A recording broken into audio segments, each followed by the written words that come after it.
Big grills used to be a statement. Now they are a survival mechanism, mostly for internal combustion engines trying to stay relevant in a world of blank-faced EVs. The DBX 707 isn't ashamed of it. It flaunts its gaping front end like a boxer showing off its jawline before a fight. No filters, no pretense, just a snarling reminder that Aston Martin still builds machines that burn fuel and patience in equal measure.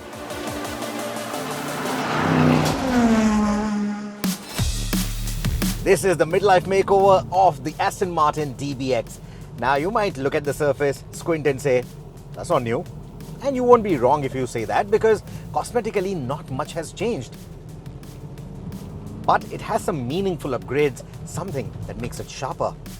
Aston didn't mess with the numbers, and thank God for that.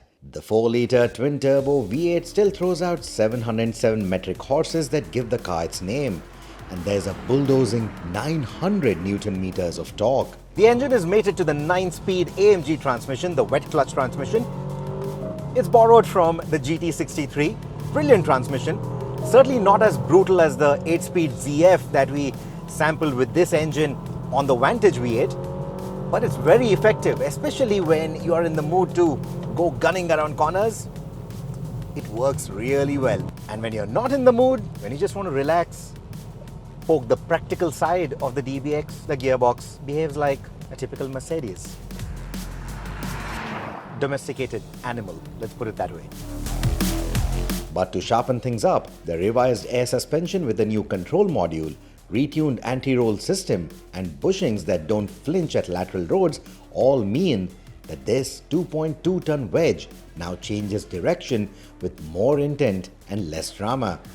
Yes, the DBX 707 still gives you the signature Aston head nod under full throttle, but it's now got the balance to go with that brutality. The cabin of the DBX was never bad, but it was badly behind the curve. Mercedes-Benz software, Mercedes-Benz interface from 2015, pretending to be 2020. That was clearly highlighted, sticking out like a sore thumb, something that the owners of the DBX would certainly not like at this price point. A 10.25-inch touchscreen handles infotainment, running a new Unix-based system. It's complemented by a 12.3-inch digital instrument cluster. Wireless Apple CarPlay finally comes on board. Proper 3D surround camera is here too. There are physical switches for the AC controls, for the drive modes, a simple rotary dial to move through the drive modes on the fly, and knurled dials for the AC controls. Everything very intuitive. Once you know what where is, you don't really have to take your eyes off the road at all. And even the gear selector is now a gear selector. It's a little bit like the Porsche Shaver, but I think I quite like this. Much better than the button interface that they had previously, which felt more like something that they designed to appeal to the EV generation. This one feels more old school, if I may say so, without being old school. Optional extras like the 1600-watt Bowers & Wilkins sound system, sublime, though the car is often louder than the music, unless you've got Dua Lipa on full blast. The DBX was always fast, no two ways about that. The new one is fast and composed. The GT mode is still the well-behaved one. This is the one where it soaks in all the bumps, gives you that nice pliant ride. Doesn't feel like a typical stiff, firm Aston Martin. Dial in the sportier modes and the beast comes alive. The throttle response feels more trigger happy. The suspension stiffens its belt. Even the steering feels a lot more responsive. Around the winding roads, there is still a bit of that floaty feel, but it never gets unnerving. It always feels in control. It still launches from 0 to 100 in a ridiculous 3.3 seconds. And yes, it will still wag its tail if you are even remotely cheeky with the throttle. And then there is the brakes. It's bonkers. The way it comes to a halt, it's just crazy. Massive disc brakes, excellent cooling on them, and they just drop the anchor with authority when you really need it. In fact, sometimes it can be so sharp that your co-occupants might start questioning your life choices. Brushing up your memory, these brakes are 40 kilos lighter than the standard DBX's iron rotors, which means better heat management, faster recovery, and one more excuse to drive like a lunatic. Oh, and speaking of the standard DBX, that's gone now. I'll come to that in a bit. Aston hasn't messed with the DBX's silhouette, and rightly so. It's still the most understated looker in the super SUV crowd. There are new wheel designs and an optional carbon pack that add weave to the roof, spoiler, splitter, and even the mirror caps, if that's your thing.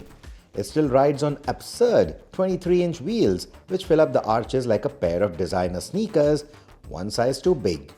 But they do look the part, and surprisingly, they don't completely ruin the ride comfort. If you have driven the older DBX 707, this one feels like it's finally caught up with itself. The original had all the right ingredients: brutal pace, elegance, confidence, but felt like someone forgot to stir. This one is a proper recipe. Still outrageously fast, still charming in its self-restraint, and now more sorted and self-assured. Yes, it's still an SUV that cost north of 4 crore in India. Yes, it still drinks like an aristocrat on a weekend bender. But now it has the cabin, the tech, and the dynamic polish to match its price and its swagger. The standard DBX is gone, and rightly so. I mean, you don't buy an Aston Martin thinking about boot space and practicality. Yes, you buy the DBX for more practicality over a standard Aston Martin sports car, but you get the drift. You're buying the DBX 707 for the rarity. You're buying it for the theatre. You're buying it for a badge that actually means something. So the standard DBX, in my books, didn't have any chance anyway. And in the handful of SUVs in the market which can claim to be super, there are very few which can look this elegant, this charming, this restrained, and still pack 707 horses under the hood. That's something.